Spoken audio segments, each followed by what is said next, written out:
trumpai prieš prasidedant podcast'ui norėjau įsiterpti, nes galbūt ieškote papildomų žinių ir nemokamų patarimų apie pinigus, apie verslą, apie saviugdą, nes galbūt turit tam tikrų problemų, kurių iš tikrųjų ieškot nemokamų patarimų ir atsakymų.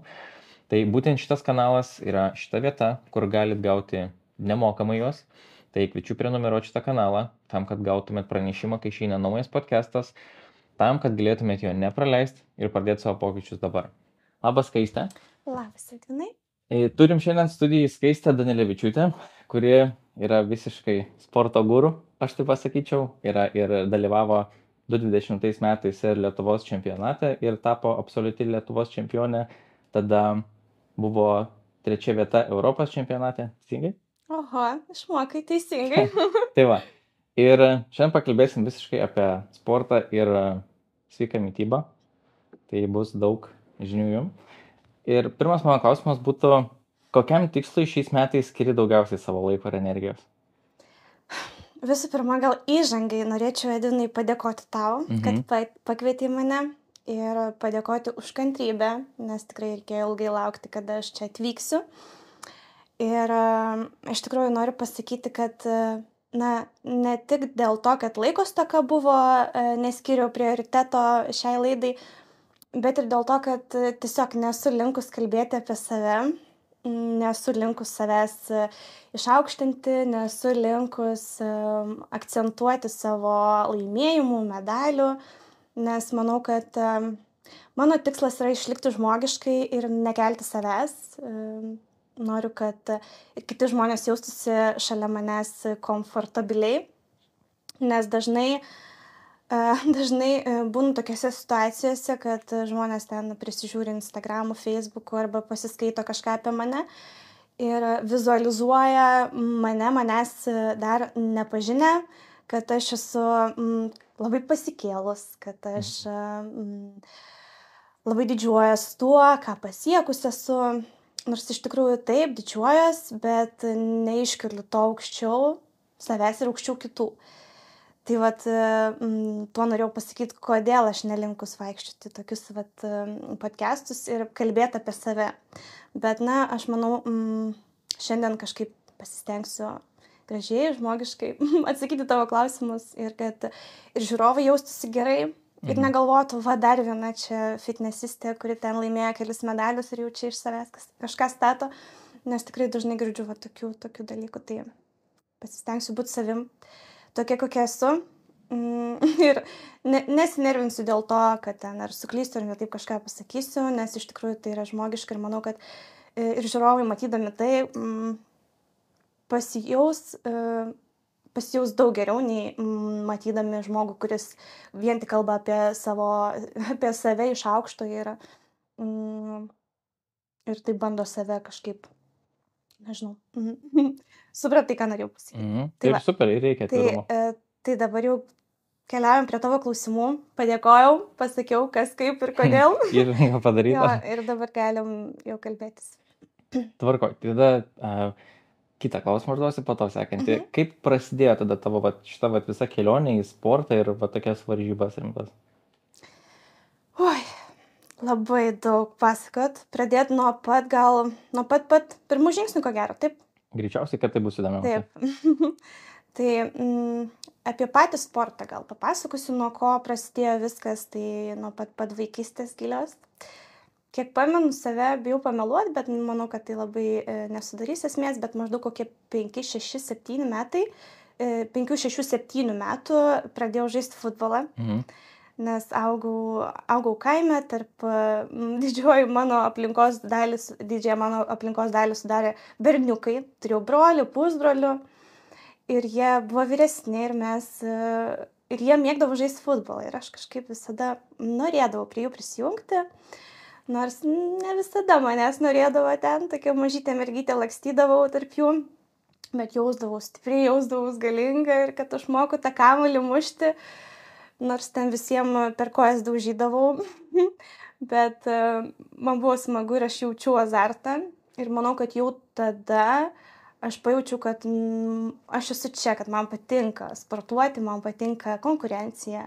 Taip pat tai išanalizavau, nors nuo tuo metu vis tiek vaikas būdama apie tai net negalvojau, kodėl man tai patinka, bet dabar daug sąmoningumo manyje, manau, yra.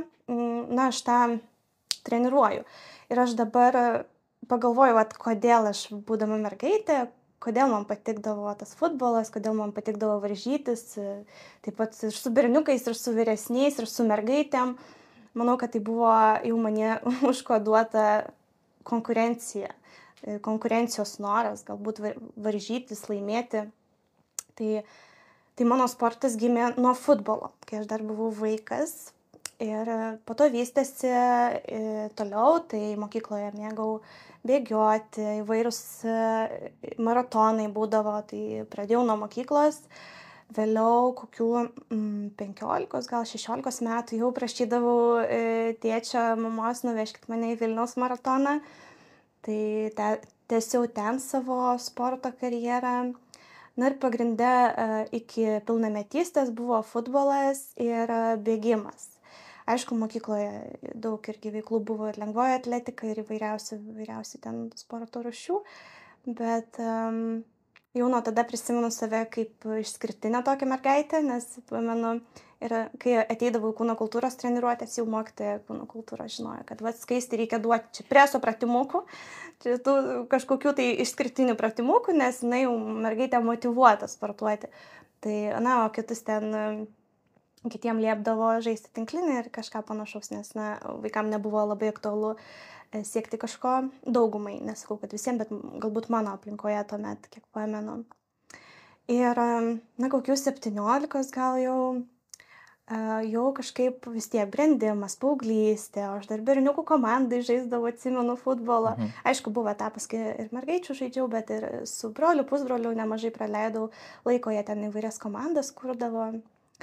Tai aš kažkaip jau pradėjau galvoti, kad, na, vis tiek jau man jau kažkaip berniukai rūpi, jau aš čia gal norėčiau kažkaip save realizuoti labiau moteriškam sporte.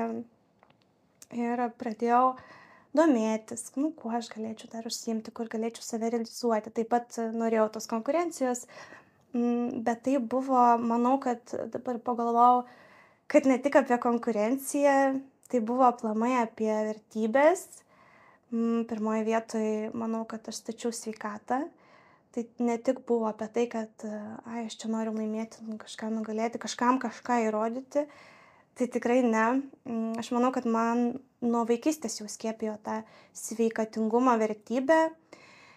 Ir tuomet dar nesąmoningai aš laikiausi tos vertybės, kad sportas, sveikata, kad tai tikrai nebuvo dar man paneliai apie ten grožį, gražų užpakaliuką ir ten kažką, kaip dabar dažnai apie mane kalba, tai kad šita tai čia tik užpakalį rodo, bet iš tikrųjų tie, kurie taip kalba, nežino istorijos, tai aš pilnai jos pateisinu ir iš tikrųjų net nepykstu.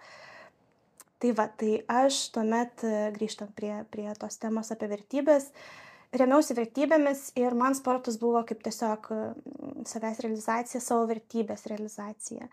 Ir aš, pažaidus futbolą, pabėgiojus maratonus, ieškojau toliau, kur aš galėčiau tiesiog sportuoti, judėti ir to pasiekoje siekti tikslų. Ne tik realizuoti savo vertybę, bet ir siekti kažko daugiau. Tai toks pilnas kombo, kuris, manau, pilnai mane išreiškė tuomet. Tai 17 aš jau pradėjau domėtis kitais sportais ir tuomet buvo gan populiari sporto šaka jau bikini fitnesas ir įvairios fitneso rūšis.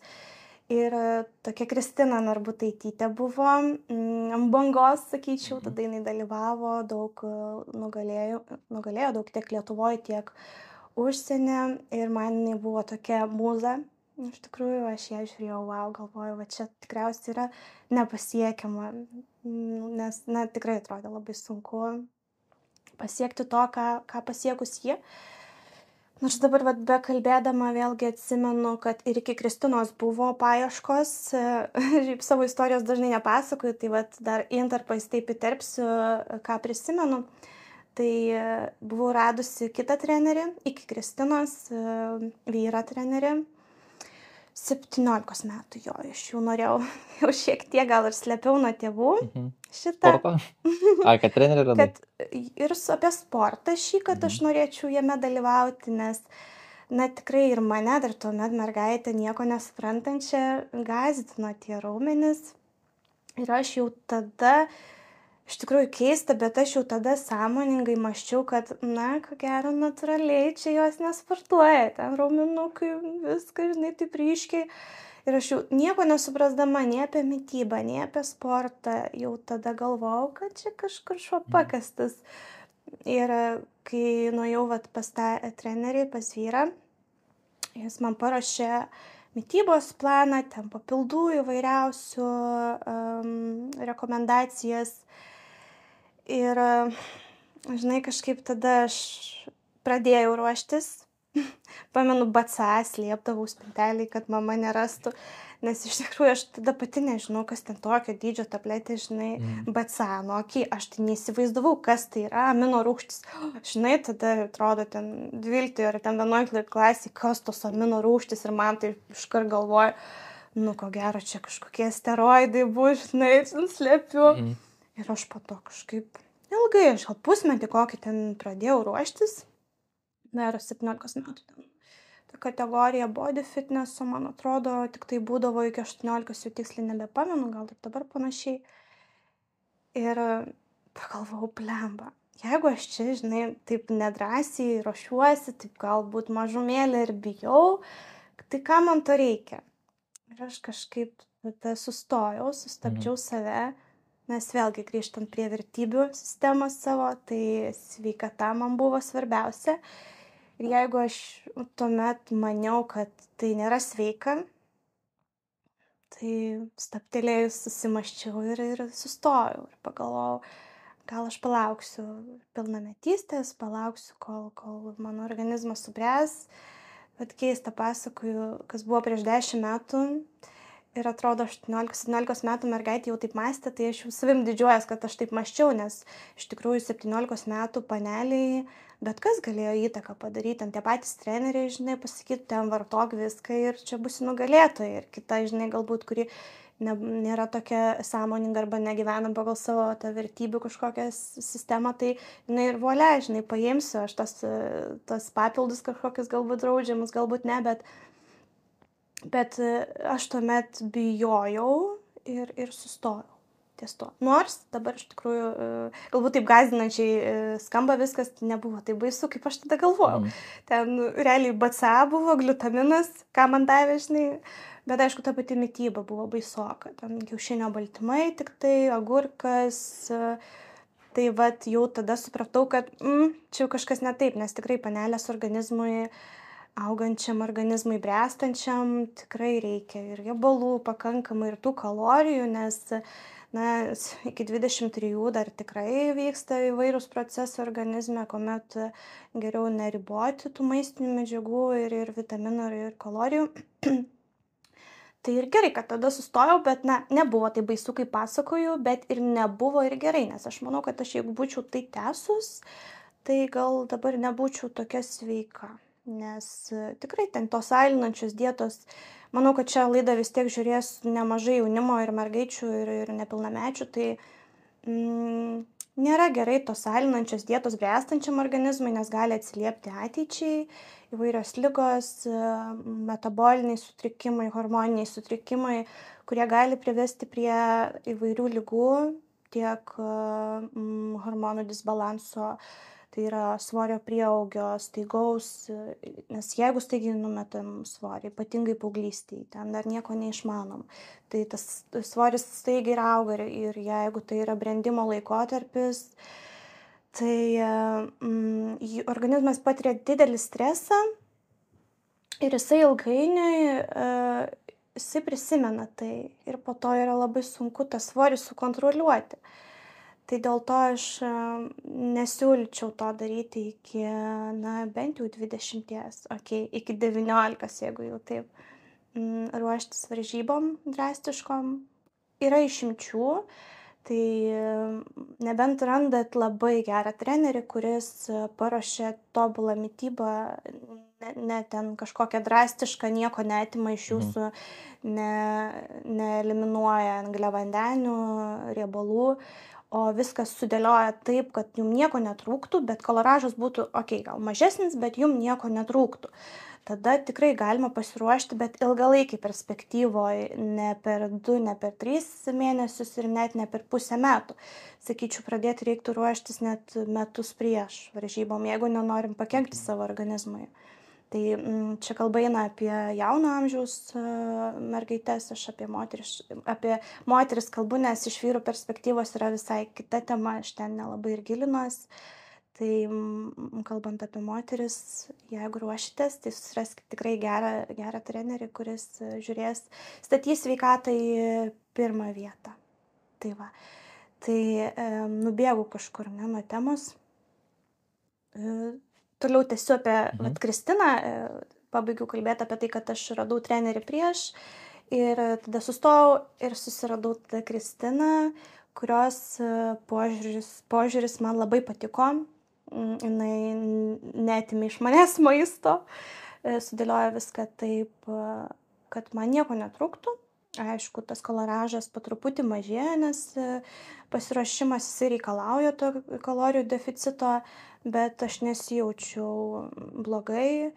Aišku, to nuovargio visada buvo, bet vėlgi klausimas ar dėl kalorijų deficito, ar dėl fizinio aktyvumo pertekliaus, nes kiekvieną dieną po 2 valandas ir net daugiau būdavo ir po 2 treniruotės, 5 dienas, 6 per savaitę, plus studijos, plus darbas, nes neturėjau pinigų iš tikrųjų. Čia vėlgi kita medalio dalis, kita istorija. Galbūt irgi įsiterpsiu, jeigu po to mane prives prie temos, prie kurios aš baigiau. Tai 18 metų, kuomet aš nusprendžiau nebedalyvauti, po to pirmo trenerio išvykau į Angliją padirbti, nes neturėjau pinigų ir suvokiau, kad tai yra be galo brangus sportas. Ir ten tie bikiniai, o Dieve, tuomet iš vis čia prieš maždaug 10 metų, 8. Man kosmosas buvo ten 300-400 eurų pigiausias variantas bikinio, ką kalbėti apie visus kitus dalykus, treneris, maistas, varžybų įvairūs ten mokesčiai, kelionės, jeigu norėjau kažko daugiau, ten varžybos Ispanijoje ir tikrai reikalavo daug investicijų. Ir tuomet nieks, palaikė mane psichologiškai. Tėvai, daryk, kas tau patinka, viskas tvarkoja. Niekada tėvai nedraudė man nieko gyvenime. Tai tas labai faina, dėkoju labai tėvam, jeigu žiūri. Bet buvo, aišku, ir klaidų, bet aš iš tų klaidų pati mokiausi ir aš manau, kad nebūčiau tuo, kas esu dabar, jeigu tų klaidų nebūtų. Ir jeigu mane būtų laikę ant trumpo pavadžio, tai manęs nelaikė, aš jau dariau, ką aš noriu, klydau, griuvau. Buvo iš tikrųjų visokių laikotarpių. Tai grįžtam prie to, kad išvažiavau į užsienį, užsidirbti pinigėlių.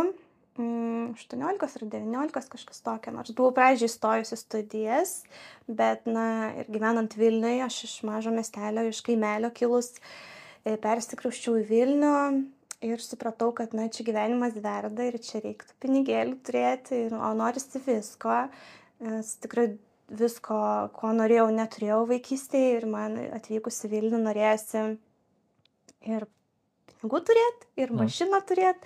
Man mašinos be galo patiko, aš jau ten svaigau 16 metų, kaip aš teisės įsilaikysiu ir ten BMW nusipirksiu. Mano buvo tak, žinai. Tai aš išvykau į Angliją metus, kokius gal padirbau, plius minus, gal mažiau, dabar nepamenu, man atrodo, net kelis kartus buvau išvykus, vėl grįžus. Žiauriai sunku darbą dirbau ir dėl to labai džiaugiuosi. Kokį dirbai, nepaslaptis? Dirbau fabrike vištienos, šaltam labai fabrike, ten reikėdavo labai šiltai apsirengti, ten su šalmais būdavom, labai šalta, guminiai batai, ten 3 kelnes, atsimenu. Jo, darbelis tai buvo toks nevaikiškas, aš tokia smulki labai dar mergaitė buvau, dabar smulki, bet tada iš vis tokia, žinai, dar jaunutė, nieko nemačius gyvenime, iš tikrųjų, kaime užaugau, tai ten toks ir gyvenimas, žinai, nebuvo nei tūsų, nei vakarėlių kažkokių tokių, žinai, nei draugų daug. Tai aš išvykus į Angliją, šalis, darbas, laužiau vištas fabrike, būdavo ir po 10, ir po 14 valandų. Su ištinusiais riešais naktį virkdavau, niekam nesakydavau, bet ėjau su tikslu, kad man reikia užsidirbti. Ir kiekvieną dieną tą tikslą savo kartodavau, kad aš turėsiu mašiną gerą, žinai, gerai gyvensiu, turėsiu gražų bikinį varžybom, žinai, negailėsiu savo pinigų, pasipuošti. Tai tiesiog ėjau iš tokio noro gerai gyventi, bet tuo pačiu ir siekti tikslų, nes, pinigai laimės neatneša, bet pinigai atneša galimybės. Tai aš naudojausi tomis galimybėmis, pinigais naudojausi, kad sukurti galimybę savo. Ir po 14 valandų dirbdama aš dar sugebėdavau eiti į sporto salę, nes man tai būdavo... Aš pailsėdavau ten. Jo, keista, dabar prisimenu, nežinau, ar dabar taip sugebėčiau. Tai labai jaučiu didelę pagarbą tai mergaitei, kuri taip gyveno tada. Tai kokį 4-5 būdavo, kad keldavausi, eidavau į tą fabrikėlį, padirbdavau ir visą maistuką susiruošus buvau tuomet. Aš jau galvojau, grįšiu į Lietuvą, varysiu varžybas, jau turi formą būt, negaliu čia paleisti. Tai tada mintis pabėgo. Po darbų, po tų 14-10 valandų eidavau į salę ir ten pasikraudavau. Nes tikrai visiškai nuovargį jausdavau tai didelį po tų 14 valandų ir atrodo miego trūkumas labai didelis buvo. Bet sportas mane papildydavo, užvesdavo, aš pasikraudavau ten. Ar riešai netrukdydavo siekti tikslo sporto salėj? Žinau, kažkaip praeidavo iš tikrųjų. Aš gerai maitindavaus, kaip žinia, baltymai, vitaminai ir visa kita atstato raumenų, būtent tos pieno rūgštys, kai kaupėsi, nes tas laužimas irgi buvo raumenų darbas pagrindė, vis tiek riešai ir šitie dilbiai skaudėdavo raumenis. Tai pasistengdavau daug vandens gerti, maitintis gerai ir atstatydavau. O kad ir skaudėdavo, vis tiek, ko gero, ir tu žinai, kad sportuojant, jeigu ir skauda raumenis, kai jie sušyla, dažniausiai praeina tas skausmas. Tai kažkaip tai su to susidorodavau, nepamenu, kad būtų buvę sunkumų kažkokių. Tai grįžau aš į Lietuvą. Iš tikrųjų supratau tuomet Anglijoje, kad ne piniguose laimė yra, nes man siūlė, pamenu, aukštesnės pareigas ir greit, iš tikrųjų aš ten kilau, pamatė, kad aš ganėtinai intelektuali, galbūt esu gabi, taip gal išsireikšiu, ir siūlė man ir didesnį uždarbį, ir kitas pareigas, ir likti, bet kažkaip lemva galvoju, 18 ar 19 metų, ką aš čia tam fabrike, žinai, visą gyvenimą dirbsiu, nors taip, ten sąskaitėliai kilo tie pinigėliai, bet ne apie tai kažkaip galvojau, galbūt ne apie tai gyvenimas, ir grįžau. Grįžau į Lietuvą, nusipirkau tada, aišku, mašiną, nes aš jau, nežinai, kaip save motyvuoti sunkiam darbe, kurio tu nemėgsti. Nuolat žiūrėti arba skaityti savo svajonės susirašytas. Tai aš žiūrėdavau, šitos noriu mašinos, blema, kai gerai bus, žinai, važiuosiu. Bet ne dėl to, kad pasirodyti prieš kažką. Vėlgi, aš čia išanalizavau savo šitą visą psichologiją, kodėl vienaip ar kitaip mąsčiau, gyvenau. Tai tikrai ne dėl to, kad prieš kažką pasirodyti aš ten tos mašinos norėjau, bet dėl to tiesiog, kad aš jos niekada neturėjau, žinai, ir man tiesiog pačiai faina buvo atsės ir važiuoti. Norėjau šitą BMW. Kai gerai, toksai.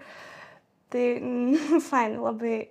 Nors dažnai man sakydavo, kad susiras ten kokią turtingą berną, kuris ten su gera mašina, žinai, gražiai esi, ten susirasi turtingą hachalį, kaip sakydavo, ten, žinai, dar šeimos rate ir ten arba draugės.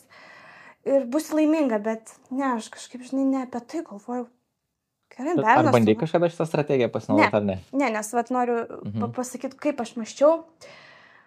Mąsčiau, kad ne apie tai aš esu ir kad, gerai, jau kad ir atsiras tas vaikinas su ta gera mašina, bet, aš noriu ją turėti, žinai, Prie ko čia aš ten su šonė sėdėsiu dabar? Ne, nu, aš noriu ją vairuoti, žinai, aš noriu ją turėti. Ir, na, gerai, kiti pasakytų, nu, tai gerai, susiras vyrą, kuris tau nupirks tą mašiną ir tu ją turėsi. Bet ne, jinai ne mano, man ją nupirko, žinai. Ir tai jau yra rizika, kad jeigu tu susipyksi, išsiskirsi, žinai, nu, jinai vis tiek liks tam vyrui. Arba, žinai, arba liks tau klyčkė, kaip sakoma, kad va, ten varakūda. Tai ir ne dėl to, kad kiti galvotų kažkaip apie mane ten blogai ir iš tikrųjų man yra svarbu, kas ką galvoja, bet man yra svarbu, ką aš pati galvoju apie save. Tai tuomet ir galvoju, ką jūs čia šnekat, žinai, kokį vyras turtingas su mašina, aš pati noriu. Tai va, grįžau, nusipirkau tą mašiną. Fainai man buvo, labai džiaugiausi, nes ne tik dėl to, kad aš tą mašiną turiu, bet ir dėl to, kad aš pasiekiau to, ko norėjau ir aš dirbau, susitaupiau, tai tada išsinuomojau butą, pamenu, aišku, tėveliai visada padėdavo, labai esu jiem dėkinga, kiek galėjo, tiek ir padėjo, aš manau, jie tikriausiai paskutinius savo pinigus man atiduodavo, kalbant apie varžybas, nes ten tikrai neužteko mano tų pinigų uždirbtų Anglijoje. Tai iš tiesų labai esu dėkinga už tai, nes manau, kad jeigu ne jie, tai tikrai nebūčiau turėjus to, ką turiu. Galbūt, atsiprašau, Petruksai, galbūt plius minus, pameni, kiek pirmas varžybas tavo kainavo maždaug? Kažkada gal su mama kalbėjom apie tai. Virš 10 turbūt tūkstančių viskas. Virš 10 tūkstančių. Jo, bet tai visas laikotarpis čia tas pasirašymas, žinai, ten visi dalykai. Nu, tipo, mes skaičiavom maždaug kiek. Jo, tai dideli pinigai ir dabar gal net brangiau viskas kainuoja, tuomet gal dabar jau labai atsiprašau, aš net neduodu tau įsiterpti. Viskas gerai. Aš tik ieškau tos progos. Jo. Tai gerai, tai dabar jau pabėgo mintis, tai paklausk. Tvarkoj. Ar paskutinės tavo varžybos, kuriuose dalyvai, buvo brangiau ar pigiau? Čia tos 20 metais, kaip skaičiau.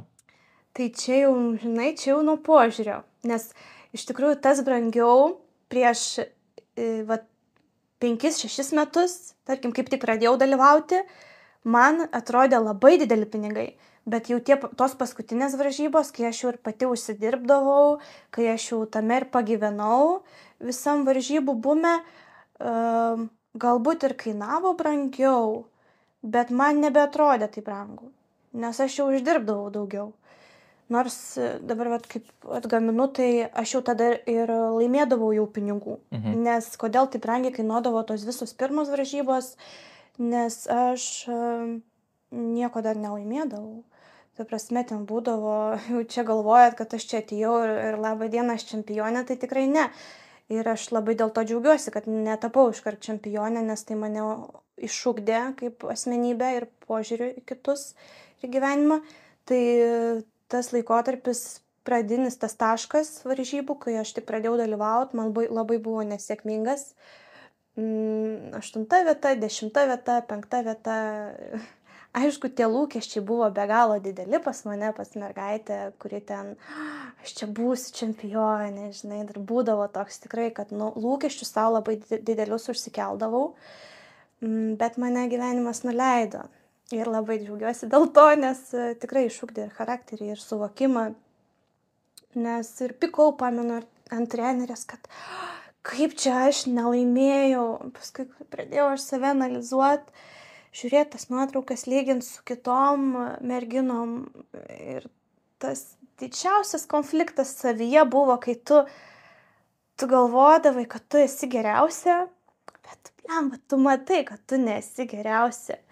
Ir kažkaip ir tas perlip per save ir savo pasakyti skaistę, tu nesi geriausia. Ir šitoj vietoj, kai aš savo tai pasakiau, man pradėjo sektis tada gyvenime. Jo, man pradėjo sektis, aš pradėjau siekti, stengtis ir nesikoncentruoti į varžovus, bet koncentruotis į save. Kaip dabar yra labai madinga sakyti, tapti savo geriausią versiją, bet iš tiesų tai labai geras posakis yra. Nes jeigu tu konkuruoji su savim, tu anksčiau ir vėliau vis tiek būsi geriausias. Bent jau už save ankstesnį. Tai jau yra labai didis laimėjimas šitoje vietoje. Tai va, tai vėl pabėgau nuo minties, ne? Labai daug visko pasirodo, labai daug visko galiu pasakyti, dažnai nekalbu, bet... Šiandien tavo proga. Jo, šiandien proga. Tai va, tai papildyk, paklausk, nes jau tikrai pabėgau mintis. Tai žodžiu, tai su tom paskutiniam kur galima, manau, lyginti su Lietuvos Ar absoliute. brangesnis? Aha. Jo, dar papildysiu tada šitą klausimą. Galbūt ir buvo šiek tiek brangesnis, bet kadangi ir uždirbdavau jau daugiau, ir laimėdavau, nes nenubėgau nuo minties, nes nelaimėdavau pradžioje visiškai nieko ir daugiau reikėdavo investuoti, nei laimėdavau iš tų varžybų. Bet po to pradėjau laimėti, tai Lietuvos čempionatų būdavo sumos, nepamenu kokios, nedidelės, aišku, bet ten jau kokie 300 ar 500 eurų būdavo, wow, žinai, jau čia bikinis atsiperka, tai čia prašau, žinai. Jau truputį vis tiek neini į minusą, jau toks arba ant lygiai lieki, arba jau kartelę aukščiau, nes jo, pradėjau laimėti ir Lietuvos čempionė, sutapus absoliuti kelis kartus, į užsienį, Europos ir pasaulio, berods antra esu buvus. Iš tikrųjų dabar labai geras laikotarpis dalyvauti varžybose, nes Rusijos atstovų nebėra. Kodėl aš tai noriu akcentuoti, nes dažniausiai prieki manęs tik Rusijos būdavo. O dabar jos, kaip suprantu, galbūt jau neleista dalyvauti, tai dabar didesnė perspektyva yra laimėti. Ir galvojame, jeigu dalyvaučiau, dabar jaučiau, skinčiau viską.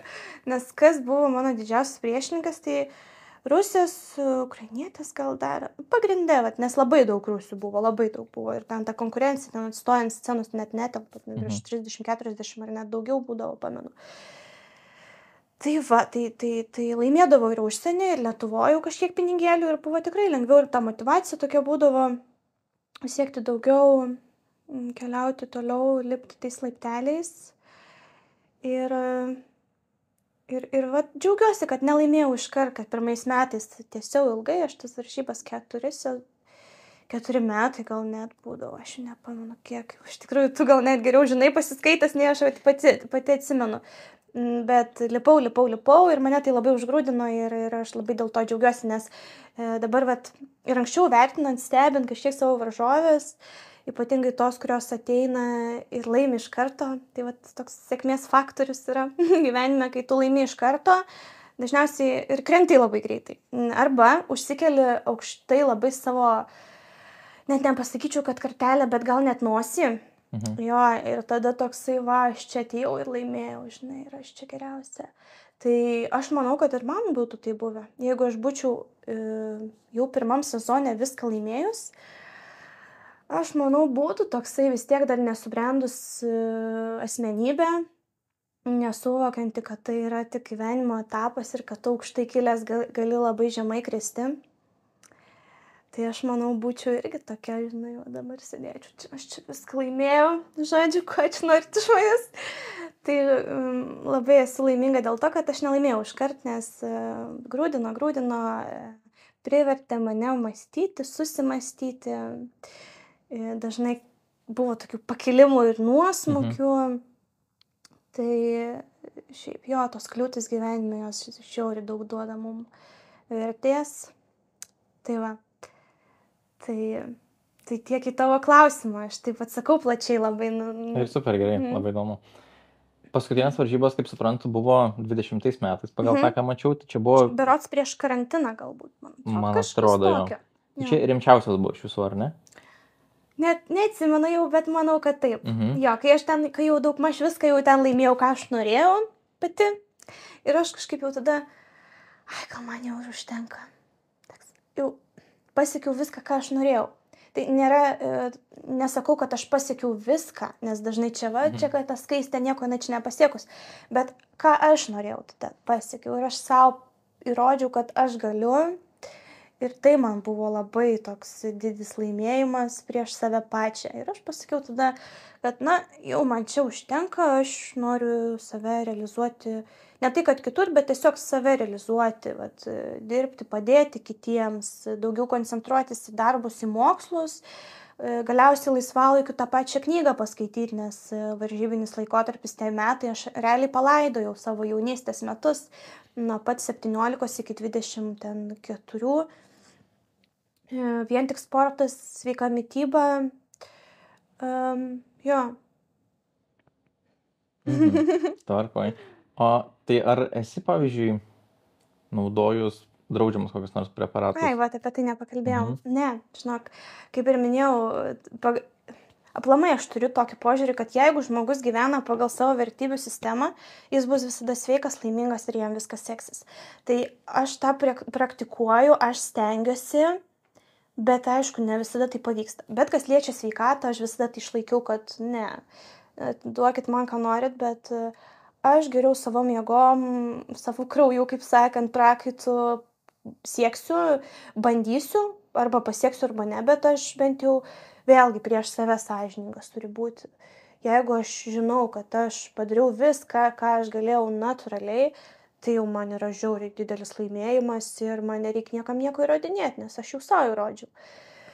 Tai nieko nevartojau, jo, ką esu vartojus, tai jo, tie patys BCA, ką po to mokslų metu, aš studijavau dietetiką, pabaigiau, dar turiu kelis mokslus aukštuosius, tai dietetikos studijų metu aš išanalizavus tai supratau, kad iš tikrųjų neįtin jie svarbus yra, jeigu tu esi susidėliojęs mitybą, pilnavertiškai susiskaičiavęs tos baltymus ir kitas maistinės medžiagas, tai tie papildai, tie patys BCA ir baltymų milteliai, gliutaminai ir taip toliau, jie nebus labai naudingi.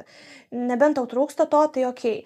Bet jeigu tau to netrūksta, o aš jau tada susidėliodavau, tikrai pati susiskaičiuodavau, aišku, su trenerės pagalba, bet aš jau pradėjau studijuoti, analizuoti visą tai pati, labai nemažą suvokimą turėjau apie mitybą, apie papildus tuos pačius. Tiesiog pradėjau tai analizuoti ir kai tu pradedi tai analizuoti, suprasti, tai labai aišku pasidaro, ko tau reikia ir ko tau ne. Čia yra aplamai apie viską gyvenime. Tai tas vat būtent ir sąmoningumas. Jeigu tu supranti, kodėl tu tai darai, tai tu tada ir gali pasirinkti, žinai. Kodėl tu tai darai ir kokią tau tai naudą suteikia. Tai papildų naudos aš nemačiau. BCA vartojau jau esant tam labai dideliam deficitui, kai net trūkdavo amino rūgščių ir neatsistatydavau pilnai ir mano raumenynas jausdavosi pavargęs. Tai BCA, kažkiek baltymų, galbūt proteino ir vartodavau, bet nepriimdavau, mano skrandis jautrus ganėtinai, pūsdavo pilvą pastoviai, tai kažkaip stengdavausi ieškoti alternatyvų. Dabar dar bandau atsiminti, ką aš dar galėjau tokio vartoti. Gliutaminas šiaip yra, kas nežino, išrastas gydymui. Jį naudodavo ligoninėse ir dabar, man atrodo, naudoja net įvairių žaizdelių, erozijų gydymui, taip pat skrandžio ligom, įvairiom prevencijom. Tai gliutaminas vienas iš saugiausių tokių papildų, bet vėlgi jo ne visada reikia, jo kažkiek yra netgi maiste. Tai reiktų įsidėmėti, įsižiūrėti, ko yra maiste, kad nebūtų pertekliaus, nes dažnas iš tikrųjų ir jaunimas dabar pradedantys sportuoti, tiesiog prisižiūri įvairių ten kultūristų, ką jie vartoja, kad tik vartoti nežinodami, ar jiems to reikia iš tikrųjų. Ir aišku, tas vizualizavimas savęs, kad išgėriau ir aš galbūt jaučiuosi geriau. Šitas jau toksai gaunasi minčių gale, jeigu tu jautiesi geriau išgėręs tą papildą, tai okei, galbūt tau tai suteikia pasitikėjimo, galbūt, bet iš tikrųjų to poveikio tikrai nėra, to greito ypatingai to poveikio. Čia aš kalbu apie leistinus papildus, tie BCA, visi kiti dalykai, kur geria ir galvoja, kad čia jau jam ryškėja raumenis, bet iš tikrųjų tai yra paprasta amino rūgštis, kuri yra randama toje pačioje mėsoje, piene ir taip toliau. Tai labai rekomenduočiau peržvelgti savo mitybos racioną, pradedant naudoti papildus, nes gali būti perteklius. O jeigu yra perteklius, aš čia vėlgi kalbu iš patirties, nes tikrai man buvo tas perteklius tų pačių baltymų, kuomet tik pradėjau dalyvauti, net iš tikrųjų net nepasitarus būdavo su trenerė, kad daugiau tų baltymų, žinai, užvalgau arba tų BCA daugiau išgeriu, nes būdavo toks požiūris, kad kuo daugiau baltymų, tuo didesnį raumenis, kol nėra suvokimo, nėra to supratimo.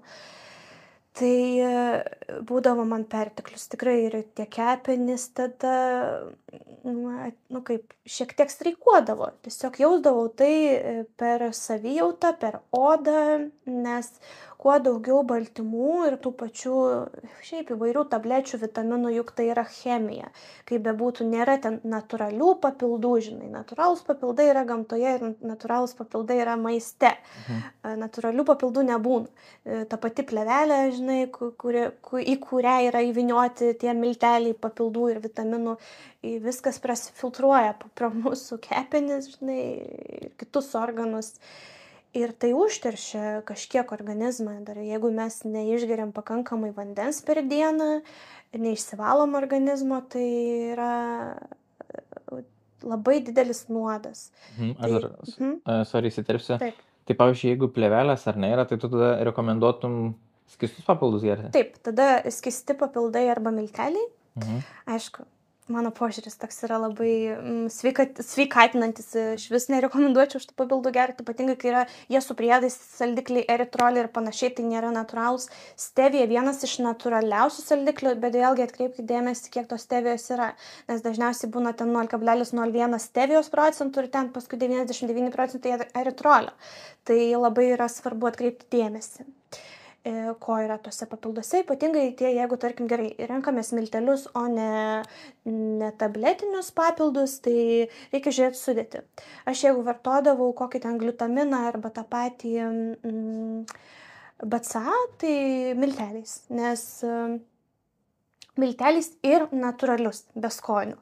Nes pamenu, man papildų parduotuvės siūlydavo visada, tai skaisti, tai imk čia kokią apelsino skonį, žinai, čia kokį mandariną skonį. Ne, sakau, man natūralius, tiesiog, žinai, nes aš nežiūrėdavau į papildus, taip pat kaip ir maistą, nežiūriu kaip į skonio receptorių patenkinimą, bet į efektą. Tiesiog, man reikia to BCA, man čia šiuo metu trūksta amino rūgščių, man reikia tiesiog išgerti. Zin, man tas skonis, žinai, aš augus kaime, aš valgius viską iš eilės, ta prasme, ten nuo česnako iki ten paprastos juodos duonos, kur ten be nieko, žinai, valgai, tai man tas galiausiai paprastą žalią kiaušinį gerdavau, atsimenu, ir man būdavo skanu. Jo, tai man negazdinama, nes tie papildai, kurie yra šlykštus, bet visiškai natūralūs, noriu sakyti, bet ne natūralūs, bet tiesiog švarūs, gal taip sakykim, be jokių ten priedų. Tai taip, rinkdavaus miltelinius ir be jokių ten kažkokių tai. Tai va. O apie kiaušinius, ar tu rekomenduotum tai šiaip daryti tie, kurie... Žalius kiaušinius? Aha, reguliariai sportuoja. Oi, aš tai pamenu iš senelio, čia būdavo tokie bairiai. Jisai gerdavo. Tiesiog pramuždavo skylutę, aš ten truputį druskytės, skanu.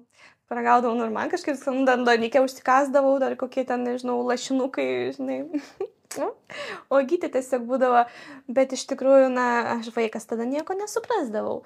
Bet dabar, aišku, čia toks jau pati savo įsiteigiau, kad žalias kiaušinis, žinai, ten bakterijos visokios ir kaip ir žalia mėsa, taip, yra ta rizika. Yra rizika vartojant žalius produktus užsikrėsti kažkokiom bakterijom ir turėti įgyti disbalansą kažkokį žarnyne bakterijų ir galbūt kažkokį tai kirmeliuką, taip įsireiškint paprastai. Dabar aš to nedarau, nevalgau žalio kiaušinio, nors aišku, jeigu tas kiaušinis užaugintas, kaip aš augau kaime, mes turim vištyčių, jos laksto, ganosi ir nesimaitina kažkokiais cheminiais dalykais, tai gal tas ir kiaušinis nieko baisaus žalias. Ir ten vis tiek mes kepam, nebūna, nedakepam, ir tas pats trinys, daugelis mėgsta jis skystesnį, tai nieko čia tokio baisaus tas žalias kiaušinis. Bet aš, aišku, savo įsitikinus esu dabar, kad noriu vengti tų bakterijų kažkokių tai ir ten kažkokių tai negalavimų skrandžio, tai aš kiaušinio žalio nebevalgau. Bet čia irgi yra toks psichologinis pas mane dalykas, kad aš turėdavau įvairių dažnai problemų su žarnynu. Nors dabar tai manau, kad galbūt daugiau psichosomatikos buvo, psichologinių dalykų. Skaudėdavo skrandį dažnai, žarnyno įvairios problemos būdavo. Aišku, aš turiu diagnozuotą dirgliosios žarnos sindromą, tai yra tiesiog, kuomet ne visi produktai tinka, tu ten pilvuką dažniau papučia nuo kažkokių tai ten, tų pačių pieno produktų aš dabar nevalgau, tai nieko baisaus, bet tiesiog yra jautrumas skrandžio. ką turi iš tikrųjų dažnas iš mūsų ir dažnai ieško problemų, ieško kažkokių ligų, bet iš tikrųjų tiesiog būna tiesiog toks sutrikimas, dažnai ir psichologinių aspektų paremtas, kad stresas veikia, vat, aš labai jautri, iš tikrųjų buvau visada labai jautri ir sąmoningai to nesuvokdama galbūt stresuodavau, kad ir dėl ten kokių pažymių, žinai, dėl paprastų kažkokių dalykų. Mane veikdavo labai, vat, žarnyno mano būklę, skaudėdavo dažnai pilvą, tai dėl to irgi vat pasimąstau, kodėl mano požiūris dabar yra į maistą toks, kad vat noriu sveikai maitintis, noriu tai ne tik dėl pačio sveikatingumo, bet ir dėl geros savijautos. Tai yra, kad man neskaudėtų pilvą, gerai jausčiaus. Aš nebijau nesuvalgyti, kas yra atnešama restorane visko, nes aš žinau, jeigu aš persivalgysiu, aš blogai jausiuosi ir ką man to reikia. Nebijau pasakyti nežinai, kai aš žinau, kad tai kenkia mano savijautai ir sveikatai, kalbant apie daug ką gyvenime, tai ne tik apie maistą. Tai liečia ir aplamai daug dalykų, žinai, kas ten siūlydavo išgerti, parūkyti ir ten kažką, jeigu aš žinau, kad nuo to gerai nesijausiu, gerai, galbūt tą akimirką. Tikrai buvo, nieko nesakau, nesu šventa, ten būdavo ir paauglystėj tų išgerimų įvairiausių sidriukų ir panašiai, ir pabandymų parūkyti ir visokių dalykų, bet aš atsirinkau ir vėlgi grįžtam prie vertybių, man tai nebuvo aktualu, norėjau gerai jaustis, norėjau būti sveika ir gerai jaustis. Tai vėl nusirutuliau, bet grįžtam prie to pačio maisto, kodėl aš atsargiai renkuosi maistą, nes aš stengiuosi valgyti tai, nuo ko aš gerai jausčiaus. Tai va. Super. Tai kokiam tikslui šiais metais labiausiai skiri savo laiką ir energiją? Tų tikslų pas mane žiauriai daug tikslų turiu. Iš tikrųjų tai yra ir gerai, ir blogai, nes aš nesusikoncentruoju į vieną dalyką, koncentruojuosi į daug dalykų. O kaip žinia, jeigu tu bandai imtis daug dalykų vienu metu, tu padarysi viską, bet kažkiek atmestinai. Todėl mano yra problema, kad aš bandau viską aprėpti vienu metu. Ir tų tikslų daug yra pas mane. Tai nuo savo salės atsidarimo iki drabužių linijos, tada maisto linijos, kiek aš visko iš tikrųjų noriu padaryti. Aišku, esu pradėjus nemažai dalykų ir neužbaigus, tai apie tai papasakosiu. Daug tikslų yra. Pradėsiu nuo to, kad visada norėjau turėti savo užkandžių parduotuvytę, kažkokią sveikuoliškų užkandžių. Tas visada tai prasidėjo nuo karantino. Kaip ir daugelis karantino metu neturėjom ką veikti, buvom uždaryti, tai kai esi uždarytas, jau tavo tiesiog smegenys automatiškai generuoja mintis, kaip išgyventi. Ir kai išeini iš komforto zonos, dažniausiai gimsta pačios geriausios idėjos. Tai aš, kai buvau uždaryta, kaip ir visi, pradėjau gaminti tiesiog užkandukus, tos pačius proteininius batonėlius, bet tai gimė ne iš noro parduoti ir ne iš noro užsidirbti. Tai dėl to ir tai buvo sėkminga, nes kai mes darom kažką tik dėl to, kad mes užsidirbtume, tai anksčiau ir vėliau baigėsi, nes tiesiog tai nesuteikia meilės ir aistros mums patiems. O man ta gamyba batonėlių buvo aš šiaip visada mėgdavau gaminti. Nuo pat vaikystės pamenu, kepdavau įvairius pyragus, kibinukus ir daug labai. Dažniausiai mėgdavau kitus maitinti, pati nelabai valgydavau. Tai karantino metu turėjau tą laikotarpį, kai turėjau progą tiesiog skirti laiko tam, ką aš mylėjau visada. Taip pradėjau gaminti proteininius batonėlius.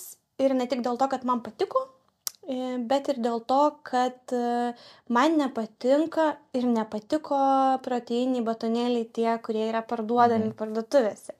Tai tie patys ten maisto papildų parduotuvėse įvairios proteininiai, nes aš visada valgydama jaučiu tą poskonį proteiną ir tos chemijos, dar ypatingai, kai aš tai suprantu. Tai man galvoju, tikrai galima sukurti natūralų proteininį batonėlį. Dar jeigu aš šiaip turiu specialybės ligą, kai aš pastoviai skaitau etiketės, jau tai man iš studijų laikų, žinai, mityba, dietologija, man jau tas dietetika, man būdavo tas toks, kur jau reikia skaityti, žinai, visada studijų laikais visas etiketės reikėdavo. O aš čia nusimanau, jau žinau, kiek čia tų kalorijų. Tai grįžtant prie baltyminių batonėlių, taip pat mėgdavau pasižiūrėti sudėtis. Ten tos sudėtis, nedaug dievė, kai tu supranti, tai baisiau būti negali. Iš to, kad dabar pasakai, supratau, kad iš vis geriau yra nevalgyti. Prasme, tų pirktiniai, degaliniai. Jo, iš vis geriau nevalgyti. Aišku, čia yra kiekvieno pasirinkimas, dabar kažkas sakys, ką jinai čia šneka, viskas ten gerai, žinai. Tikrai kiekvieno pasirinkimas čia individualiai, aš taip mąstau, kadangi tai suprantu, man ta sudėtis nėra patraukli ir aš to atsisakau. Ir kadangi aš sąmoningai suprantu, kad man ta sudėtis nepadarys naudos, tai ir tada automatiškai bevalgant aš labiau jaučiu tą poskonį ir jaučiu tos chemijos nei tie, kurie to nesupranta. Žinai, tie, kurie neįsigilina labai ypatingai tai, galbūt ir nejaučia, jiem ir skanu ir viskas ten gerai su tuo ir sveikintina, žinai. Bet man kažkaip taip, vat. Ir aš pradėjau kurti savo. Aišku, proteino dėjau, bet proteinos būdavo dažniausiai, bet ten kažkokių priedų labai. Bet vis tiek, kad ir aš dėjau kažko tokio, ką nusipirkdavau, ten, kad ir tą patį kažkokį kremuką, nutelos ten, bet cukrį, žinai, vėlgi, stevija eritrolis, okay, bet nebūdavo sudėti tokio ilgo sąrašo ingredientų, kaip, žinai, yra tuose proteininėse batonėliuose ant prekystalio. Tai pradėjau kurti savo, po to, žinai, kažkaip žiūri, gražiai gaunasi. Ir pradėjau kitiems, pradžiai vaišinau nemokamai, paskui kažkaip tai žiūriu, eina visai čia neblogai man ir sekas ir patinka visiems. Ir jau tuomet nemažą gan auditoriją turėjau ir socialiniuose tinkluose, nemažą, man tuomet atrodė 5000, žinai, jau maks daug, kažkaip ir tų peržiūrų ten nebuvo mažai iš tų 5000 ir jau atrodo, jau gali galbūt ir parduoti kažką per socialinius tinklus. Tai va. Ir po truputėlį įsirutuliojo, kad aš nuo ryto iki vakaro gamindavau tus batonėlius. Ir atsidariau tada Instagramo profilį naują, skyfood.lt. Tai prašau, neužsisakinėkit dabar, nes neturiu laiko gaminti. Kaip tik norėjau klausti, ar įmanoma? Jo, šiaip taip, įmanoma, aš galiu pagaminti pagal kažkokį tai užsakymą gimtadienį, šventį, bet šiaip dabar negaminu, nes dirbu su fiziniais klientais, treniruoju, neturiu laiko, nes karantino metu tai buvo bumas, tikrai, aš nuo ryto iki vakaro gamindavau ir galvoju, va čia. Ir pastovi, ar neužsakinėdavo? Jo, pastovi, ten tikrai net nespėdavau gaminti, jau aš ir savo lipdukus, savo etiketės visas užsisakius buvau. Pakuotės tikrai įspūdingai gražius buvo. Kam įdomu, galite pasižiūrėti į Skyfood puslapį. Dabar aš ten nieko nekeliu, bet tikrai buvo faina, gražu ir man tiesiog patikdavo, žinai, išsiųsti žmogui tą dėžutę gražią, pakuoti gražiai kaspinėlį, ten užklijuoti savo logo.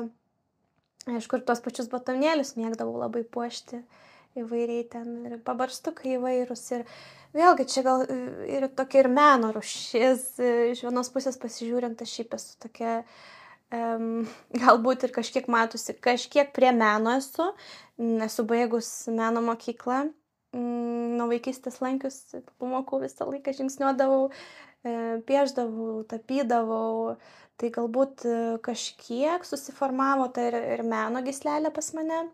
Nors, kalbant apie mano hobius ir kitas veiklas, tai aš mokyklos laikais ir dainuodavau ir net giedodavau bažnyčios chore. Tai tikrai mano balsas tikrai buvo tada labai išlavintas ir pamenu net ir mokytojai pastebėdavo tai.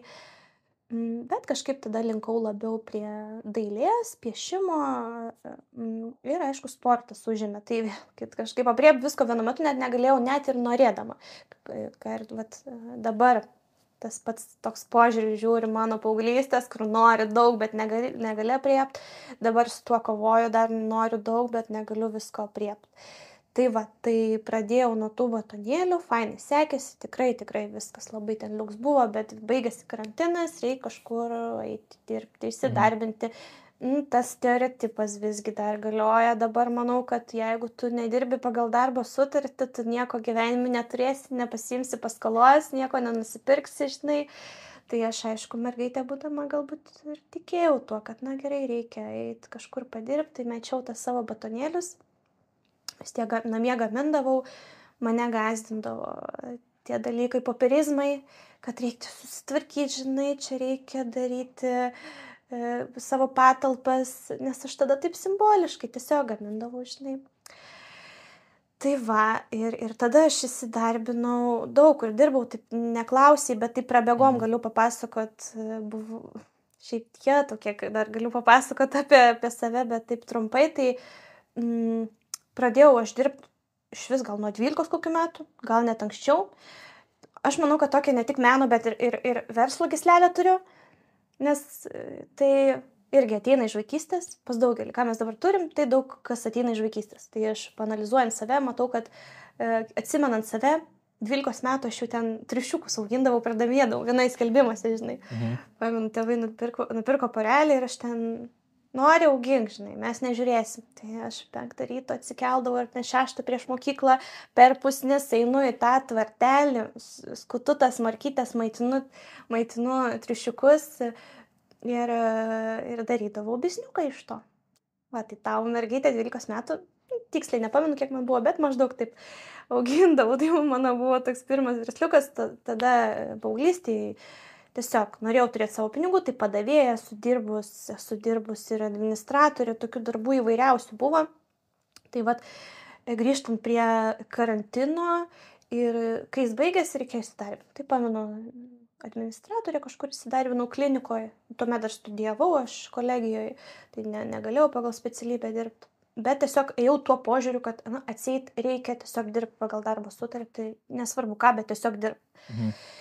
Ir tuo metu aš supratau tuos visus darbus dirbdama, buvo darbų, kas man ir patiko, bet buvo tikrai daugelis, kas man nepatiko. Tuo metu aš supratau, kad jeigu tau nepatinka tai, ką tu darai, tiesiog tu gyvenime arba tu susirgsi, arba tau tiesiog nesiseks, tu būsi nelaiminga visada ir būsi nelaiminga ir tiesiog ir kitus žiūrėsi su pagieža. Nes matysi, kad kiti laimingi galbūt daro tai, kas jiem patinka. Ir tiesiog nesąmoningai jausi savyje kažkokį pyktį, pagiežą ir pavydą galbūt tą. Tai praėjus esu visą šitą, kad, dirbu aš tą savo darbą, žiūriu, aš žinai, socialinius tos tinklus, matau, kaip ten visi laimingi, žinai, kaip dabar ten tas pats irgi. Visi laimingi, visi sėkmingi, nors iš tikrųjų iš kadro galbūt taip ir nėra, ne galbūt, bet iš tiesų dauguma. Ir aš tuomet patikėdavau, kad, aš esu turbūt ne vietoj, esu nelaiminga. O visi kiti laimingi. Tai dalis tiesos buvo, tikrai buvau nelaiminga daugumoje darbų, nes man tai nepatikdavo, neteikdavo meilės, laimės ir aš nepabijojau kažkaip to keisti. Ir tada perėjau daugiau prie dietetikos, mitybos planai, tada baigiau treniravimo mokslą, tai pradėjau treniruoti ir žiūriu, kad su tuo aš keičiuosi. Ir pliamba galvoju, va čia yra raktas, nes iš tikrųjų, kai tu darai tai, kas tau nepatinka, tave labai stabdo, užgožia, uždengia ir tiesiog susigūžia ir nebesidžiaugi gyvenimu. Tai aš tą jaučiau. Nors žinai, niekada negaliu žinot, galbūt dar dirbsiu ateityje daug darbų, kurie man nepatiks ir viskas su to gerai, tai nieks gyvenime nevyksta veltui. Bet tikrai skatinu ir rekomenduoju nepabijoti keisti, jeigu jaučiatės savo darbe blogai, nelaimingi, jaučiat, kad esat ne ten, kur esat, tikrai eiti link savo, ten, kur save matot. Nes tas piktis ir pavydas kitiem neatneš sėkmės, kaip ir neatneš sėkmės buvimas ten, kur jums tiesiog negera būti. Tai vėl, išsiplėčiau, tikiuosi labai įdomu klausyti, bet Edvinui neduodu pasireikšti. Ne, viskas gerai, tikrai. Tai žodžiu, supratau vis tiek, kad turi daug tikslų ir stengiasi po biškį šiais metais. Jo, daug tikslų, taip. Esu klausęs keletą sportininkų, jog, pavyzdžiui, ilgalaikėje perspektyvoje, tai trumpina žmogaus gyvenimą. Čia tiesa? Turiu meni, kai varžyboms ruošiasi daug varžybų Jo. turi, tai ir ilgalaikį perspektyviai, ar tai mažina žmogaus gyvenimo trukmę? Labai toksai... Gal čia daug iš tikrųjų Iš iš įvairių tikrųjų, jo, pusių? taip objektyviai reiktų įvertinti, nes jo, yra tiesos, yra ir netiesos tame. Labai daug aspektų, kaip ruošiasi varžybom. Nors taip, galbūt didžiąją dalim pasakyčiau, kad taip, sendina, nes tai sukelia didelį stresą organizmui. Tai vėlgi kortizolis, stresas, to pasekoje mes greičiau senstam ir visi kiti dalykai.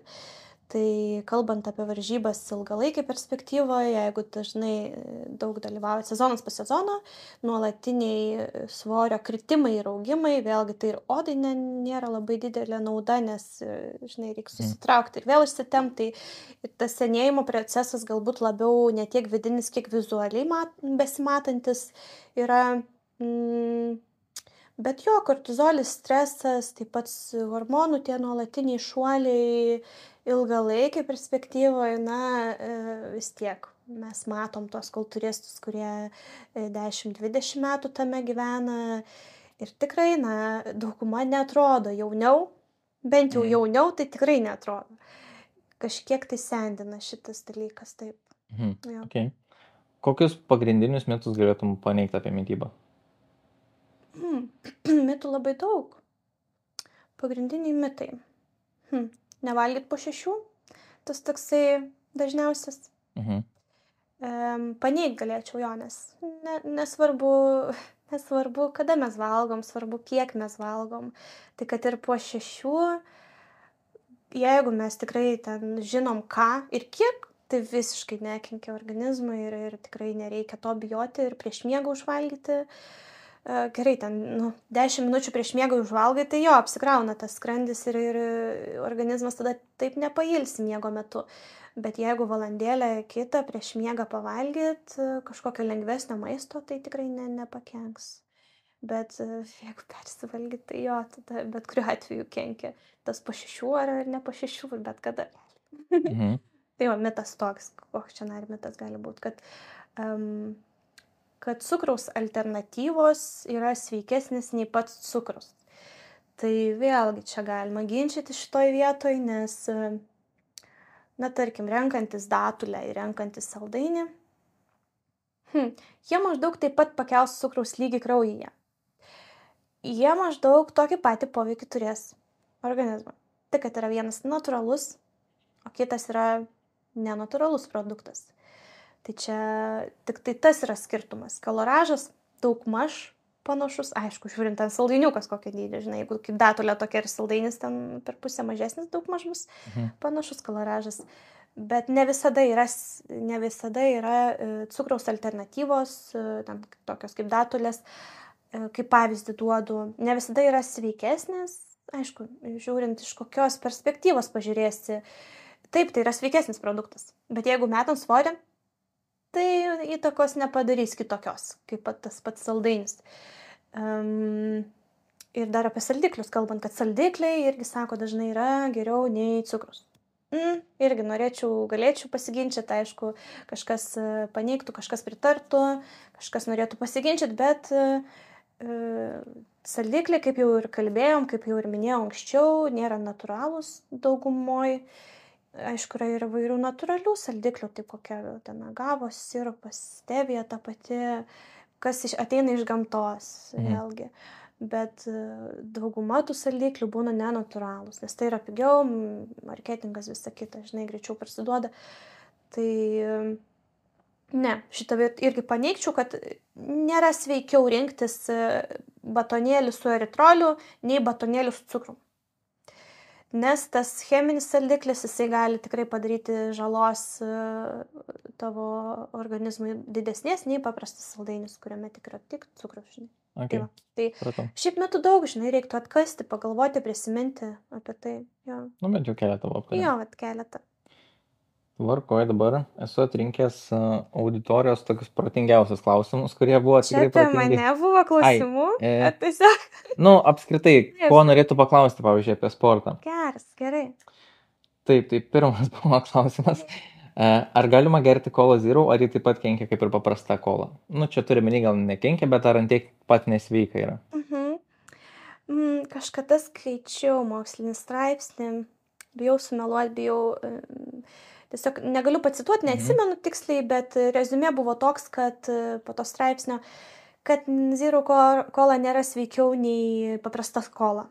Nes aš manau, kad grįžtant prie mano tų žodžių apie saldiklius, kad jie tikrai daro įtaką organizmui didelę, žalą daro. Taip pat manau, kad ir ta pati zero kola. Čia galbūt psichologinis daugiau toksai faktorius, kad zero mes cukraus negaunam ir čia 0,0, žinai. O ką kito jis veikia mūsų kūne, mes apie tai nemastom. Bet tai nėra geriau, bet zero su cukrum irgi nėra gerai. Tipo kola su cukrum. Pasitaisiau, irgi nėra gerai. Tai tie du ir zero, ir ne zero, jie abu nėra gerai. Jo. Okay. Kitas klausimas. Nuo ko pradėti sportuoti, jeigu niekada anksčiau to nedariau? Čia gal turi menį, ar bendrai kūną pradėti kažkaip, ar bejoti, ar dar kažką, manau, tai turi menį. Taip, be abejo, reikia palaipsniui tai daryti, nes kaip ir savo darbę turiu daug klientų, kurie ateina nuo nulio ir užsivaibinę, kad reikia čia dabar varyti, va šią savaitę po 3, po 4 treniruotės, žinai, stop, sakau, po 1 treniruotę į savaitę. Ir žiūri taip į mane, žinai, su tokio mokymo, kad tu tipo nenori užsidirbti, žinai. Ir neužsidirbime, sakau, esmė. Ir mano yra pareiga jūs apsaugoti nuo kažkokių ten traumų ir žalingų dalykų sporte. Tai yra persitreniravimas. Labai dažnas atvejis, kai ateina nuo nulio sportuoti, motivacija 3000 ir sako, jau va, čia po 3 savaitės mane užrašyk, va, po 3 tiksliau dienas į savaitę ir aš sportuosiu. Tai tikrai nesakau, reikia pradėti nuo 1 karto į savaitę, tarkim su svoriais. Tada visada rekomenduoju kiekvieną dieną mankšteles, kad palaipsniui pratintum kūną, ne tik kūną, bet ir širdį. Nes tikrai turiu klientų, kurie niekada gyvenime nesportavę ateina ir aš matau, kaip nuo paprastų pritupimų, žinai, žmogui blogai, jau ten pulsas, visada sakau, turėkit laikrodžius, kad pasižiūrėtume, jie nerodo 100%, bet jau maždaug jau ten iki 108 užkyla, jau matau. Tai sakau, reikia palaipsniui, nes tikrai reikia žmonės tiesiog stabdyti dažnai. Sako, treneriai motyvuoja, turi, žinai, pušint, bet dažniau turi stabdyti, nes pasigirsiu, galbūt ir taip pasakysiu, pas mane beveik nėra, man atrodo, žmonių, kurie ateina ir išeina po kurio laiko. Ilgalaikiai pas mane visi yra ilgalaikiai klientai, kurie ateina ir jie su manim 2, 3 metai sportuojamės. Aš stengiuosi jiem įskiepti jau nuo pat pradžių, kad ir persitreniruoti nėra gerai, aišku, ir per mažai sportuoti nėra gerai. Tai tas pradžiai užvedimas žmogaus, kad jūs turit palaipsniui, kad pratint kūną, kiekvieną dieną mankštelę, tie patys pasivaikščiojimai. Čia kalbant apie žmogų, kuris niekada nesportavęs. Pratinam širdį, labai svarbu, nes dažnai tas pats pritupimas gali užkelti labai pulsą smarkiai. Ne dėl to, kad tu ten, žinai, kardio darai, bet dėl to, kad širdis tiesiog nepratus tiek, žinai, prapumpuot kraujo, kai tavo raumenys pradeda dirbti. Tai toks, žinai, patarimas palaipsniui, po truputėlį, 1-2 kartai į savaitę treniruočių, pasivaikščiojimas, mankštelės ir tikslų išsikelimas. Nes dažnai ateina žmonės, sako, aš noriu čia fitness body, žinai. Palauk, ir tu supranti, kad, metai 2. Kaip, žinai, kaip metai 2? Tai čia poros mėnesių, žinai. Sakau, jeigu jūs to norit, tikrai, sakau, po poros mėnesių mes galim ten padaryti tai, bet ar jūs to norit porai mėnesių to kūno? Ar jūs to norit ilgalaikį perspektyvą, ar norit gyventi su tokiu kūnu, ar jūs norit visada gerai jausti, žinai. Tada susimasto. Sako, norėčiau galbūt ir visada taip jaustis ir atrodyti. Sakau, tai tam reikia darbo ir mažai žingsneliai, žinai. Tai čia Okay. Šitas šiaip, čia sekantis klausimas, dažnai pas kitus žmonės girdžiu tai ir klausimas buvo toks vienas iš įdomesnių. Ar traškantis keliai yra blogas ženklas ir reikia imtis veiksmų? Oi, labai dažnai susilaukiu, labai dažnai. Dabar taip, kaip aš čia galėčiau taip atsakyti profesionaliau, tai nėra mano specifika. Negaliu teikti, kad aš žinau 100%. Aš nesu gydytoja, nes ir treneriai, dauguma jie taip gali patarimų duoti, kaip tuos kelius saugoti, bet jeigu keliai yra jau pažeisti, galbūt kažkokios traumos buvusios, tai jau reikia kreiptis ne pas trenerį, bet pas gydytoją specialistą, kuris įvertins tai. Tada, aišku, su ta diagnoze gali ateiti pas mane, pas trenerį, pas kineziterapeutą ir jau tada darysim kažkokius pratimus, kurie stiprins tą kelią. Traškantis kelias nėra blogai, tikrai turiu ir pati pas mane pačią patraška kelias. Priežasčių gali būti labai daug. Pas mane būtent keturgalvis buvo labai įtemptas, tada traukė šiek tiek girnelį į viršų, gaunasi ta trintis tokia. Tai reiktų tiesiog sužinoti, iš kur kyla tas traškėjimas ar skausmas ar kiti dalykai ir tada tiesiog kažkokius pratimus taikyti. Man būtent reikėjo tiesiog atpalaiduoti keturgalvio raumenį, žinai. Palaidavau ir visiškai kitaip kelias jaučiasi. Nebetraška, nebeskauda. Tai gali būti ne pačio kelio problema, ne sąnario, o tiesiog raumenų. Aišku, raumenų disbalansas gali būti raumenų pertempimas, gali būti kaip tik per daug atsipalaidavęs raumuo, nes būtent raumenis aplink sąnarį laiko tą sąnarį, žinai, ir aišku, ne visada raumenų tai problema gali būti ir sąnaryje kažkur. Tai toks mano atsakymas. Konkretumo galbūt nėra kažkokio labai, bet sakau, čia labiau, čia gydytojų specifika yra šitoje vietoje apie kelius. Okay. Taip. Kaip užsiauginti, čia bus dažnas klausimas. Jau žinau, ką klausi. Kaip užsiauginti gerą užpakaliuką merginai? Per kiek laiko galima matyti pirmosius apvalumo pokyčius? Čia jau išskaidyt gal galim po tą vieną klausimą. Taip. Čia šitas klausimas topinis pas mane būna. Taip. Gal pradėsiu nuo to, kad mano Instagrame dažnai yra nuotraukytės, kur yra mano figūra, ten užpakaliukas matosi. Ir dažnai manęs klausia, ar tu čia nori pasirodyti, žinai, kad tu gerą užpakalį turi, ar čia kaip yra. Tai atsakysiu visiems į klausimą dabar. Iš tikrųjų, tai yra marketingo dalis, nes manau, kad šitą klausimą moteris uždavė, ko gero. Taip, manau, kad tikrai taip. Tai ir dauguma į mano tas nuotraukas, į mano nuotraukas reaguoja moteris. Ir jos man prašo Skaistė, kokia graži figūra, koks gražus užpakaliukas, ar gali sudaryti sporto programą, ar gali būti mano trenerė. Tai iš tikrųjų aš daugiau susilaukiu naudos tiesiog marketingo, tokiu būdu, nes tai yra klientų pritraukimas. Aišku, būna ten tų įvairiausių vyrų, replikų, reakcijų, ten, žinai, gerai, šikna, ten visą kitą. Tai aš jau tokias atmetu. Bet aš esu pati savo vizitinė kortelė. Ir tas užpakaliukas, jisai parodo treniruočių, galbūt net specifiką, efektyvumą mano. Tai reiškia, jeigu moteris pamato ir nori tokio užpakaliuko ir galvoja, kad šita trenerė turi tokį, reiškia, jinai žino, kaip tai padaryti. Tai iš tos pusės aš žiūriu, žinai, ir labai smagu, kad tokie klausimai, kad tokių klausimų susilaukia, o ne ten visokiausių būna pošlų klausimų. Tai tokius klausimus aš tikrai atsakinėjau. Nuo ko pradėti? Tai žinoma, nuo raumenų aktyvacijos. Čia jeigu nuo nulio kalbant, neturi moteris užpakaliuko ir kaip jau užsiauginti. Tai pirmiausia, aš rekomenduoju aktyvuoti pačius raumenis, kad pajausti raumenį. Nes dažnai būna tuos dubens kelimus daro ir daro, kad tik daryti ir nejaučia, žinai. Ir matau būna ir kad pats pratimas nebūna techniškai atliekamas ir aš matau, kad nieko nebus, daryk tu kiek nori. Tai iš tiesų reikia žinoti, kaip treniruoti raumenį. Čia bet kokį raumenį kaip treniruoti. Tai tas pats sėdmuo, jeigu nuo nulio aktyvuojam, tai įvairios gumos, gali būti tiesiog pumpavimai, dubens kelimai. Aišku, reikia žinoti, kaip ir minėjau, tą techniką, kaip, kad pajaust tą raumenį.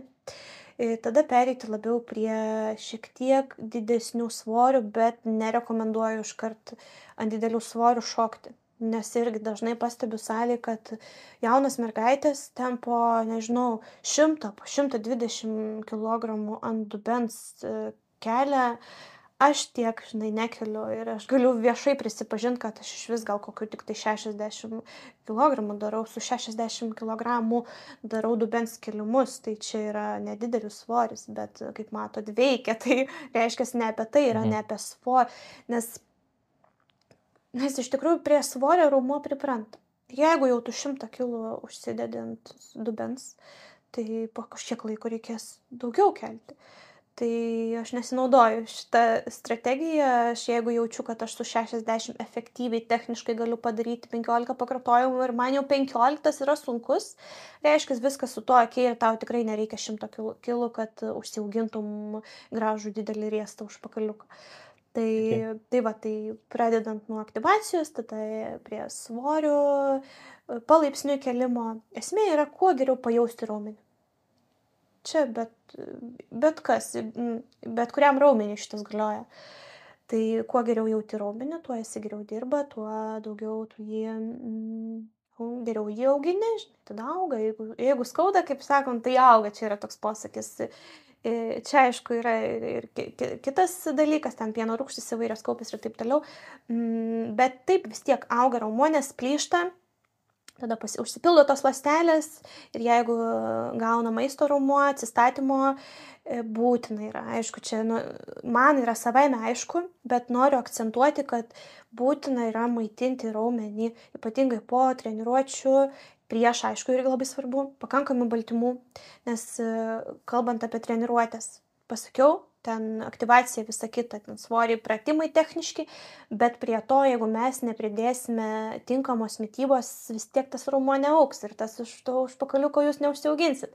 Tai pakankamas baltymų kiekis ir įvairūs kiti mikroelementai, kas padeda pernešti į raumenis tas medžiagas ir padeda jam atsistatyti. Tai yra ypatingai svarbu. Tai mityba ir treniruotės techniškos teisingos, kad jaustume raumenį, o nedaryti tik apie nieką. Tai vėl plačiai, bet... bet užtat bus suprantama žmonėm. Ja.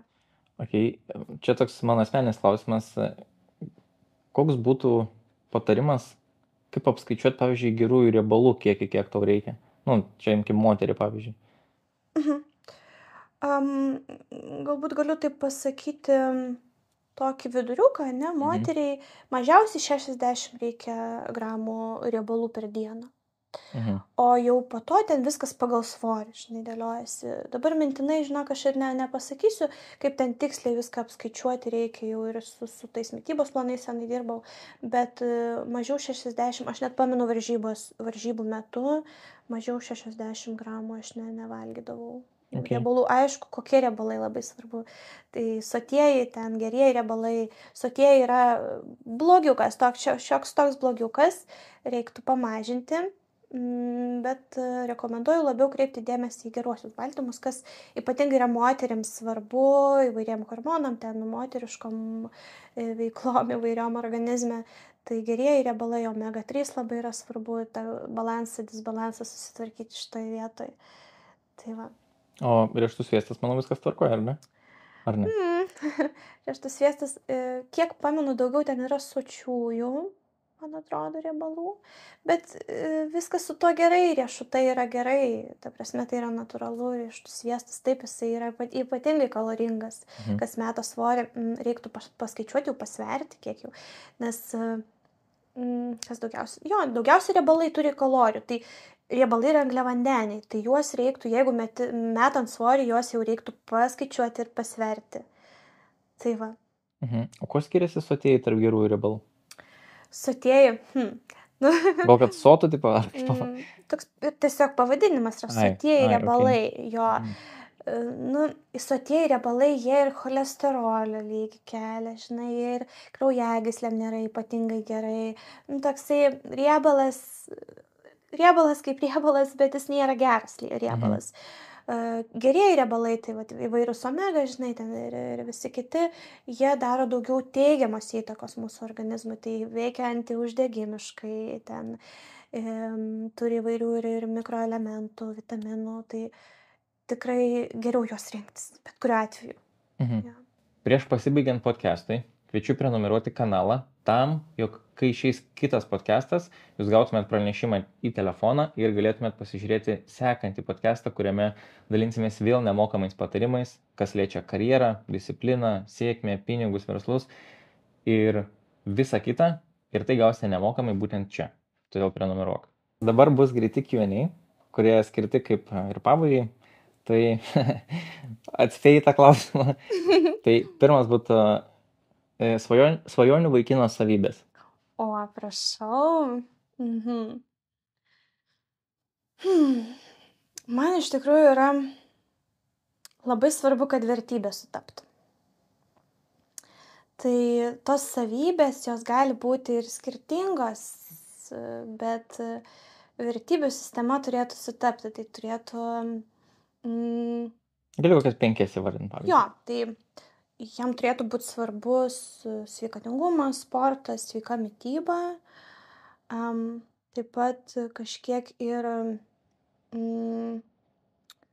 ne kažkiek, bet aišku, išsilavinimas. Bet galbūt ne tik tas išsilavinimas, Čia kalbė apie mokslinę ar šiaip apskritai? Norėjau pasakyti, ne tai, kad apie mokslinį, ne visada labai išsimokslinęs žmogus bus ir vertybiškai labai gražus. Gali būti ypatingai ten mokslininkas kažkoks, žinai, bet nemalonus, galbūt nejaučiantis pagarbos moterim ir šitoj vietoj labai kirstusi. Tai man yra labai svarbu, kad būtų galbūt ne tiek, kiek išsimokslinęs, bet išprusęs,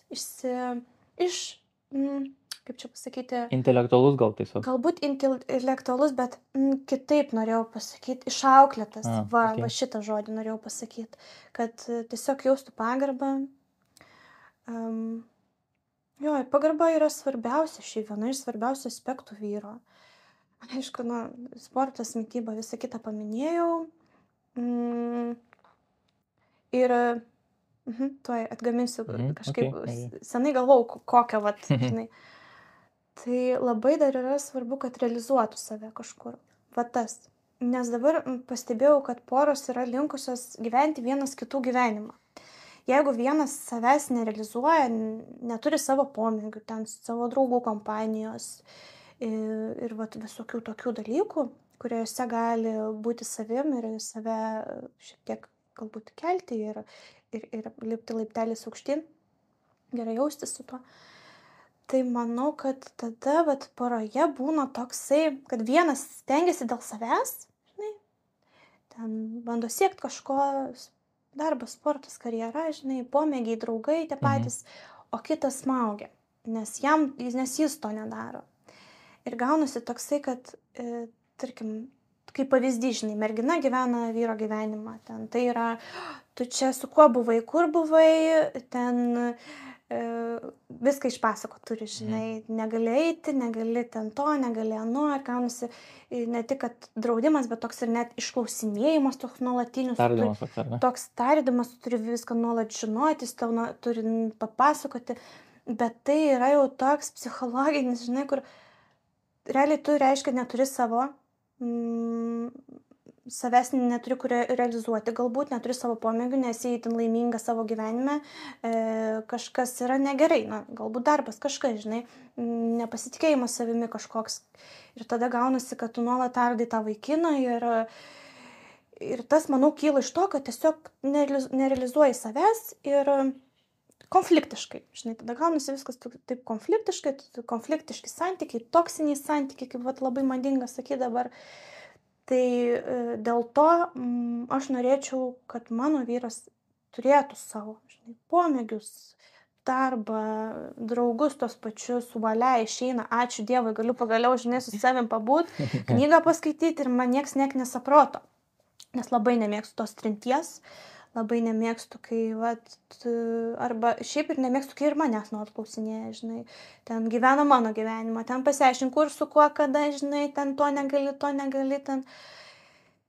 Ir tai man patinka, kai mes, abu su vaikinu, tarkim, savo turim pomėgį, užsijėmę savim ir ten jau kai lieka laiko, pasibūnam, pasišnekam ir tai savirealizacija, žiauriai svarbus dalykas, nes kitaip būna chaosas visur. Tai ką dar? Manau, kad gali tiek ir užtekti. Užteks, nežinai, aš čia pradėsiu kalbėti. Ne, bet dabar palietėm, tarkim, šitą temą, tai kaip tu manai, kokia tada yra vyro rolė, pavyzdžiui, ar ne? Čia santykiuose ir moteris, pavyzdžiui. Kaip tu manai? Rolė? Jeigu reikia toliau plačiau. Ne. Manau, vyras turėtų įkvėpti moterį, skatinti, nes dažniausiai moteris neturi pasitikėjimą žengti, ten kažką kurti, dažniausiai, nors dabar keičiasi viskas. O moteris turėtų palaikyti vyrą, ką jis bedarytų. Jo, palaikyti, nemenkinti.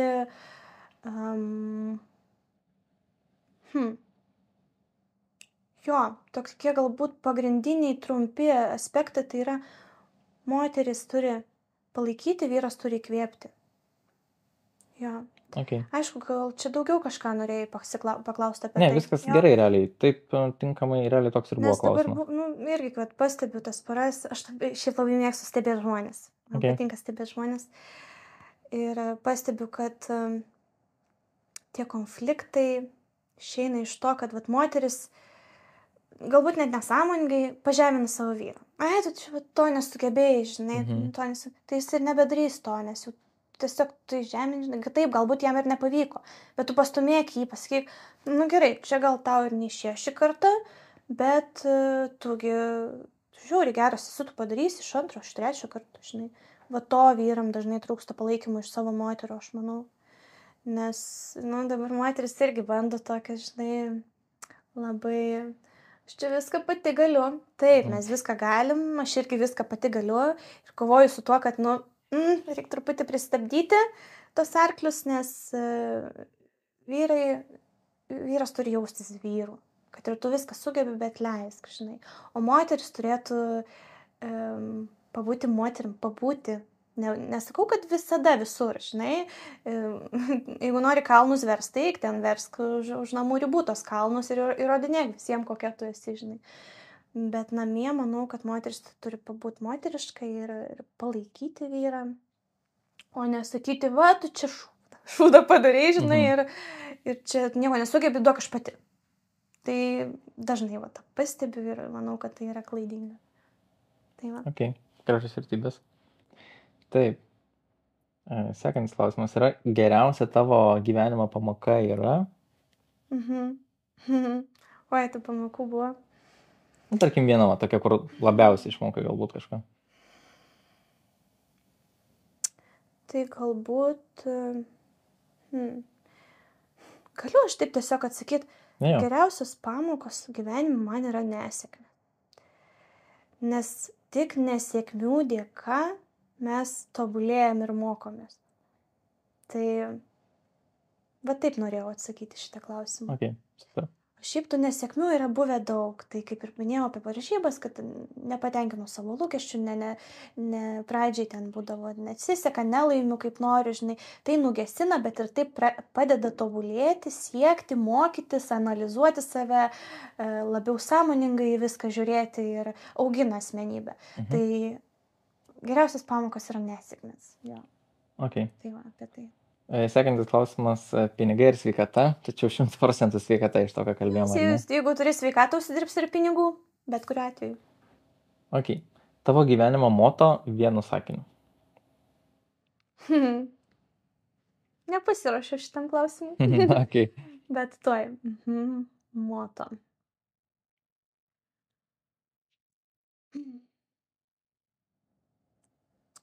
Kad ir kas aišku, banalu, bet kad ir kas nutiktų, nepasiduok. Ir kad ir kaip būna blogai, juk ir tai praeis.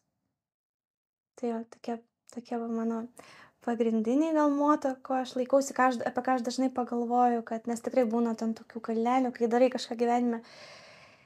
Ir rytais dažnai apie tai galvoju. Po šaltų dušų, po ledinių dušų atsistoju.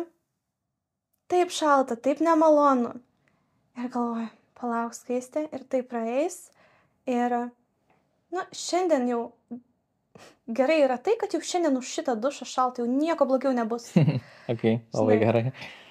Tai va, tai mano tas toks rytinis, ne tik apie grūdinimąsi, bet taip įjungia smegenis, kad jeigu tu įveikiai šitą šaltą dušą, žinai, tai tu realiai per dieną tu viską gali įveikti.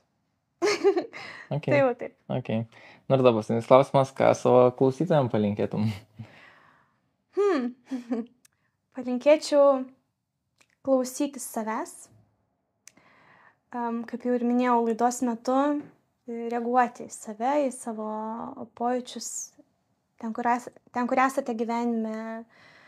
Jeigu jaučiatės blogai, nebijoti, eiti, daryti, siekti, gal ir 10 kartų, gal ir 1000 kartų klysit, griūsit, bet tie griuvimai jūs užaugins, pamokys ir jūs tapsite dar geresnė asmenybė ir galiausiai pasieksite to, ko norite. Ir jausitės daug geriau, nei jaučiatės dabar.